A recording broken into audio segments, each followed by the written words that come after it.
Hi guys, it's me Disila and welcome back to my channel. So for today's video guys, ayan ay mag-share tayo about bank transfer. So guys, it's a good news because July 24 guys, nag-start na yung lowered charge. Yes guys, bumaba na yung charge ng bank transfer. Nagiging kung dati ay 15, ngayon ay 10 pesos. O diba, nagsimula noong July 4, 2026. Yes guys, it's a good news na talaga. So dagdag kita talaga sa atin yan, no? So mag-usap tayo about dagdag kita for this. Dahil ay yun, yung mababawas sa atin pag mag-bank transfer tayo ay 10 na lang, hindi na 15. So maiwan sa atin yung 5. O diba, meron tayong 5 savings sila. Anong po yun man? Ay. Puyo gali. Ayan, back to you guys, no?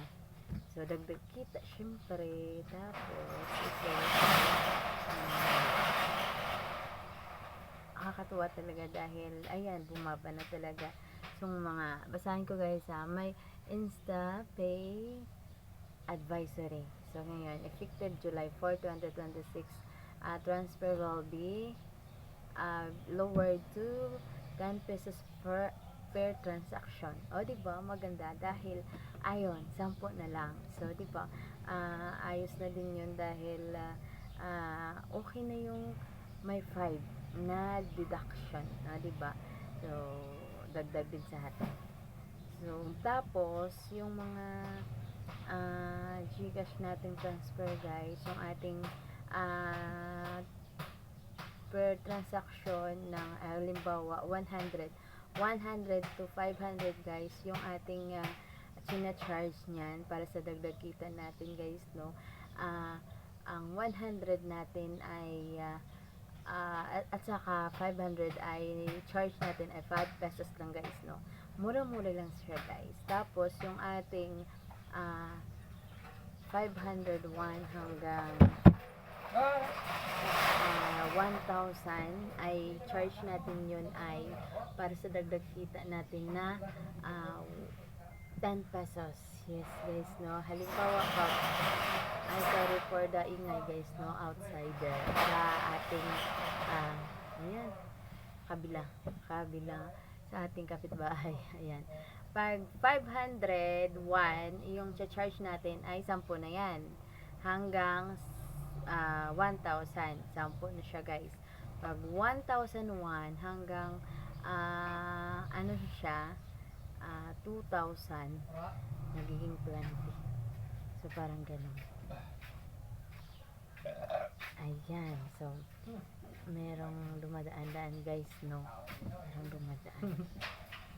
Ayan, for the go to you guys, no? So, ganun guys. Tapos, halimbawa pag nasa, basta yung 30 natin, 30k, ang charge natin is 30 pesos. Yung mga 40k, ayan, nagiging 40 pesos. Parang ganun siya guys. Every pero pag pagiging 100 na siya guys, magiging 5 pesos na siya. Parang ganun. Pero, kunti lang siya guys. Yung iba kasi guys, yung kanilang 1,000 nagiging 20 pesos. Depende sa inyo guys. Pero, sa atin guys, okay lang. Konti yung kita. Pero, andyan lang yung ating mga customer palagi. Ayan, diba? Magiging okay din yan dahil, ayan, tuloy-tuloy yung transaction natin. Kahit mura guys, no? Kaysa malaki siyang charge natin pero konti namang pumupunta sa inyo. So, parang ganun. So, okay na din yung mura lang siya para tuloy-tuloy yung transaction. At madaming customer na pupunta sa inyo dahil yun yung china-charge every peso lang. Every transaction, ayan, ano lang siya guys. Mababa lang siya. Ayan, dahil marami-rami talaga guys na yung charge nila sa 500 ay 20 pesos, diba? So sa atin 5. So savings nila yung 15, parang ganon. So tuloy-tuloy lang siya guys. Dahil lang yung GCash natin, pag may GCash naman tayo, di ba, andyan lang yung money. Yes, andyan lang yung money. Tapos yung charge natin, yun yung ah kita natin for every transaction. So, walang nawawala sa atin dahil andyan lang yung pera. Gumaganon-ganon lang siya. Pa-cash in, pa-cash out. Ganon. Yung cash in natin, ganyan din yung ating pa, pa-fees. Yun. At saka yung cash out natin, pareho lang sila yung bawas at saka yung padagdag nating mga transaction guys. So, ganun yung ating mga dagdag kita na ginagawa sa GCash guys. Maganda siya guys pag hindi ka madaling ma limit. Kasi yung limit natin guys ay nasa abot ng 500,000 yung limit natin sa GCash. So, ang gagawin nyo lang dyan guys ay magiging mag-ano lang kayo ng yung account, magli-link yan na bank account. So, yung sa atin guys, dahil wala tayong bank, yung ginagawa natin ay yung CIMB bank. Yes guys, sa CIMB, dyan lang sa GCash natin. So, mag-save tayo dyan guys ng 100. Yes, 100 pesos or 50 pesos para sa kalaunan guys ay magiging verified na at saka magiging mataas na yung limit niya, magiging abot ng 500 dahil yung first open ngayon guys no, sa GCash ay I think nasa nasa 100k lang, diba? So ayun, wala naman akong ginawa guys. So nag-deposit lang ako sa CIMB Bank. Drive by the bank din guys ang CIMB. Yes, dyan lang ako guys nag deposit. Ayan. So wala na akong nililink na account ko talaga. So ganun lang siyang ginawa ko. So nagulat na ako na meron akong 500 limit. So diba tuloy-tuloy yung transaction. Hindi ka madaling maabutan ng limit mo. So hindi madaling maubos yung limit mo dahil naka 500 na tayo. So ewan ko kung meron pang 1 million limit guys, hindi ko pa nakikita pero ganun lang siya, nasa 500. So nasa 500 kasi yung account ko na isa guys, nasa 500 din yun, yung isa nasa 500. So aabot tayo ng 1M pero hindi na natin ginagamit yung isa dahil sa isang account ko lang ay sobra na siya dahil hindi naman natin mauubos dahil dito kasi guys sa pwesto natin ay sobrang siya, medyo hindi matao, parang ganun. So kung dati guys nauubos ko talaga yung paggamit ng dalawang account ko, so ngayon hindi na aabot at hindi na uubos sa isang account ko pa lang, parang ganun. So tuloy-tuloy yung cash in cash out natin kahit na tayo ay medyo na problema noon hanggang ngayon dahil nakikita ko na dito tayo nagdadagdag ng kita.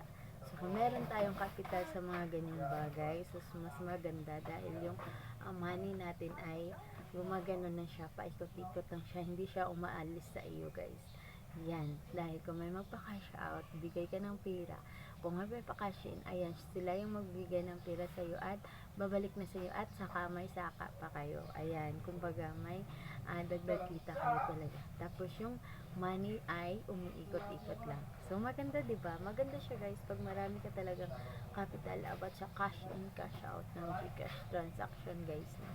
So sa loading guys, medyo hindi ako napupokus sa loading ng ating ginagamit yung ating GCash dahil ay minsan ang wala tayong hina yung kuryente, hina yung connection dito guys sa atin, 'di ba?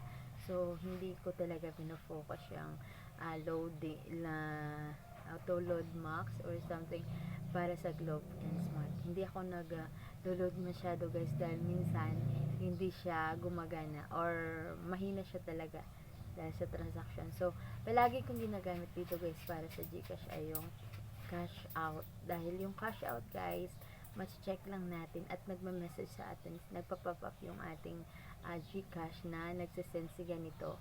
So, pwede tayong manghingi sa kanila ng transaction tapos ibabind natin doon sa nagpa-pop up na notification ni GCash. So, ganyan lang. Ang bilis lang, diba? So, supposed to be yung cash in guys, ganon din, pero hindi din gaya ng wala akong dito kasama guys. So lagi kong tinatanggap, especially if market day, tinatanggap ko talagang transaction ay yung cash out lang.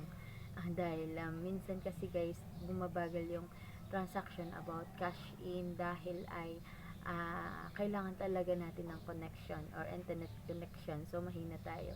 So hindi ko talaga mafokusan dahil meron pang mga customer na nagbibili ng mga grocery.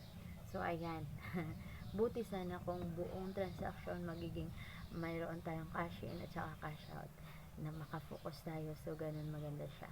Minsan kasi guys, tayo lang tapos hindi ko makapokus, tapos mahina yung signal about sa transaction ng ating cash in.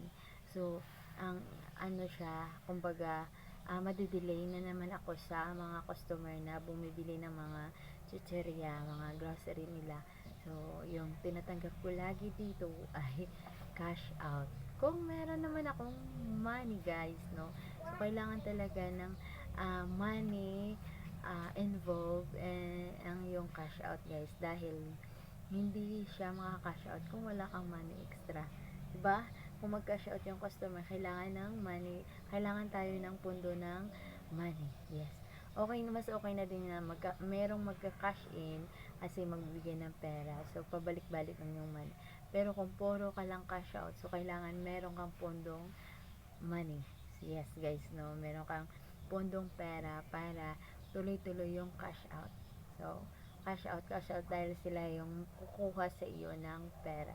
So yung mga pera na pina-cash out nila ay napupunta na sa iyong GCash account. So ang ginagawa naman natin yan guys, para hindi tayo magkaroon ng malaking transaction na babayaran, ay sinesend ko na lang sa ating ATM card, yes guys, ATM number. Yes guys, no, sinesend na lang natin sa account na yon. Tapos yung per transaction natin everyday ay 100k limit lang. So kung marami-rami yung ating kailangan na i-send dahil wala nang nagpa-cash in, i-send natin at saka i-withdraw sa ating card. So 100 lang. Ano? Cash in?